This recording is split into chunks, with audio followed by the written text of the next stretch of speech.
Hi, my name is Kara, and I will be the commentator for Wilbur's Temperament Evaluation. Okay, this is Wilbur. Wilbur has a gray collar.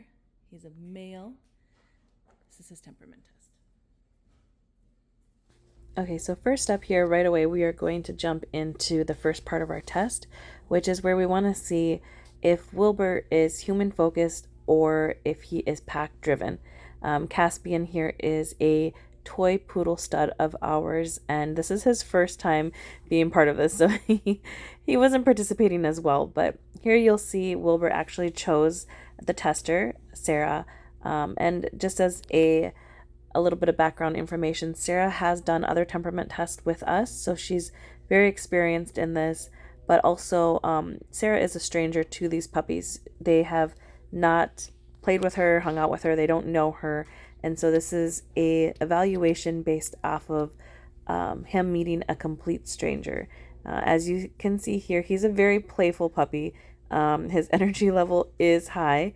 I put that in there because I obviously evaluated the entire test, but he just is a dog that carries a pretty high energy level. I would say also one of the things about him is he's super sweet, and that balances out the high energy side of him because he wants to be there and wants to play or wants to do things, and you'll see his attentiveness to you, but then his energy kind of just kicks in. In this next part of the test, we're going to cover the prey drive, the workability, and his motivation level. Different aspects of that will be showcased here as the tester takes the toy and drags it around the testing area. You'll notice how he responds to that, and that's how we judge the prey drive. How much does he want to chase it? Is he interested in it? These are some things that we like to see, and I do believe that with his high energy and his actions here, he does have a pretty high prey drive. Another thing that you're going to see the tester do is try to get him to go over different things. So we have that crinkly reusable shopping bag, and we also use that bone, the orange bone that's in the middle of the room. It's actually filled with air, and it is not a stable bone. So it's kind of like a balancing board for dogs. It helps build and strengthen their back, but it is a little bit uneven when you're standing on it, and so getting them to go across it is interesting, and it does have kind of like pokey, grippy tops on it too, so just different texture. We did put a potty tray in the back of the testing place because that's just what we initially trained them to. All of our puppies will be trained to puppy trays to help them have a more stable potty training experience. We find that this has just been very helpful, and as you can see, he has this whole entire area, and he actually does go in that box to take a little break and go potty really quick, and then he continued on. So it's already working so well. You don't need to have this. He will go to the bathroom outside when the time comes, but this is just how we started the potty training process, and we feel like it works out really well for our puppies in the transition. So anyways, this is his bathroom break.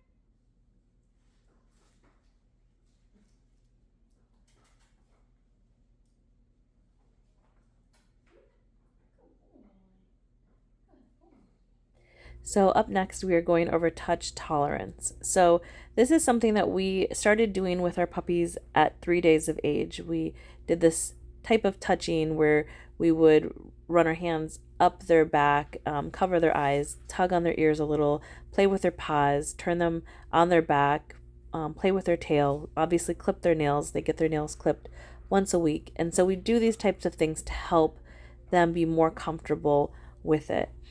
Here you can see he did really well with everything except for going on his back, and I think that that is connected to his human assertiveness. His human assertiveness was a medium, and just him going on his back, like, it's not that he won't go on his back, but he wasn't as excited to do that with the tester, and we ask that she doesn't push it. Just be really real, and so that we can see who he is. Next, we're going to cover his food drive. With this food drive, I want to know, when there's food present, we can tell if they're a little bit more stressed out, because a stressed out dog is not going to eat. Another thing is while you're doing workability things, trying to get him to go over different areas, or the tester asking for him to do certain things, sometimes dogs will do it with a toy, sometimes they'll do it with just your presence, but a lot of dogs do well when there's treats that they can work over their hurdles with. And so we can kind of see here, he's not necessarily high food driven. He does like them. He's carrying around a ball right now, which is so stinking cute.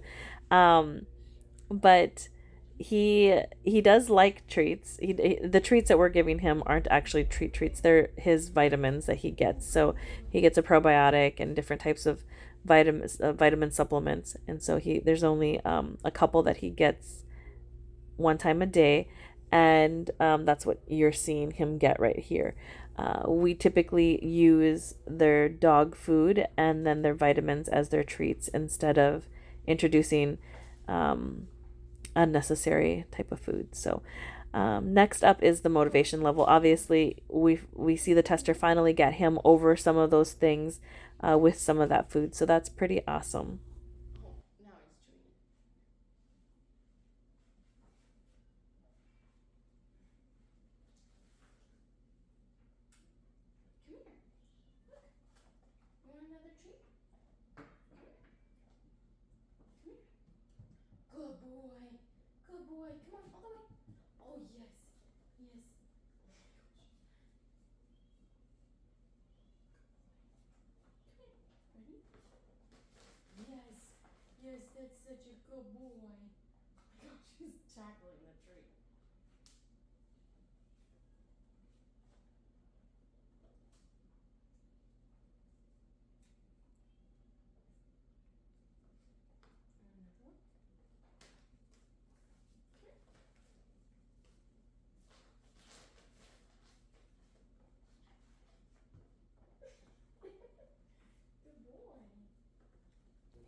Again, I wouldn't say that he is high food driven, but he definitely will respond to it.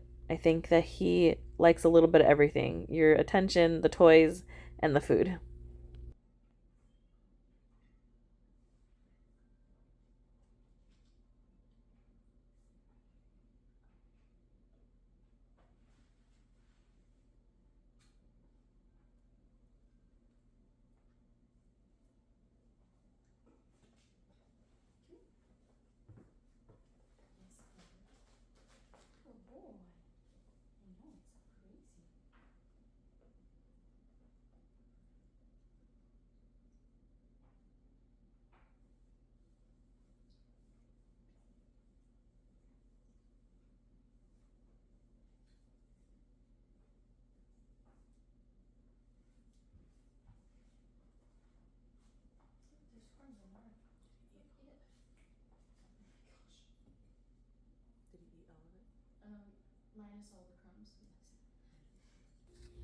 Okay, so next up is the sound sensitivity test. And in this test, we aren't testing whether or not they get scared. What we are testing is how they handle the information of being startled. Being startled is a safety mechanism, part of their brain, and that's a good thing. But we don't want them to go into stress mode where they can't recover, and cause them to get a little bit, taken back and not be able to move forward. And in this situation, I feel like he handled it quite well. I did score him as medium low, and mostly because he went to the tester, and I felt like maybe that had something to do with him finding some peace in the situation. So next up is going to be a similar test, but this one is the sight sensitivity test. And he handled it very similar. He was, interested in it and unsure, checked it out.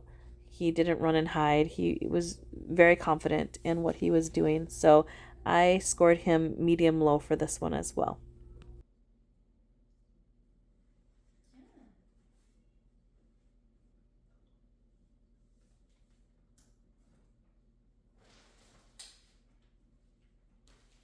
Okay, so next up, we are going to be covering the tender-hearted test. The tender-hearted part of the test is very helpful for us to see how they will handle outbursts in adults or children. We want to know, it stress them out? Do they feel responsible? Do they know how to handle this type of outburst?